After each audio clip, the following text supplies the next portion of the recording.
Okay, next we have a tweet from Ara, who's the lead economist at Ramp Economics Lab at TriRamp.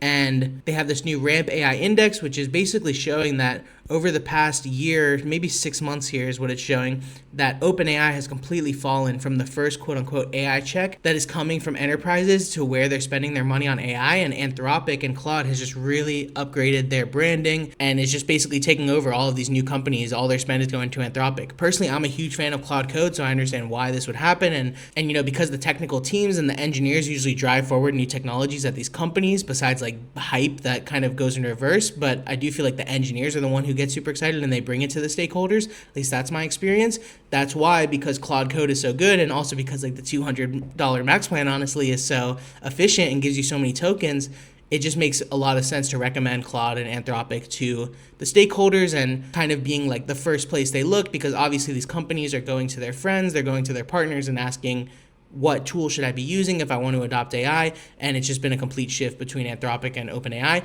It's really interesting though, because like obviously a month ago when Anthropic was banning people for using their subscription outside of Claude Code, they had a huge press issue. And, Theo and all these guys were saying how bad they are and how dumb they are. Theo's been on that way for a while. I don't know how he feels about them right now, but clearly they've fully flipped their brand. And it's actually like right around the Super Bowl, it seems, is where like these things have been happening. So I don't know how aligned that is, or maybe it's a bit before the Super Bowl, I guess. But there were those Super Bowl ads that talked about how OpenAI was adding ads to their product. And obviously that doesn't really matter too much for businesses, but this brand recognition stuff and just like making sure that people view your company positively is so fascinating. And just the psychology and all these things, that we've been talking about, where it's like the best practices of the past, for marketing, it's like even the past 100 years or so are more true than ever. And it's like really focusing on how do you make your brand popular? How do you make sure people spend on your company as opposed to your competitors? Obviously, they say not to focus on your competitors of your startup, but you obviously have to understand the landscape and people who are trying to solve problems for the same customers as you.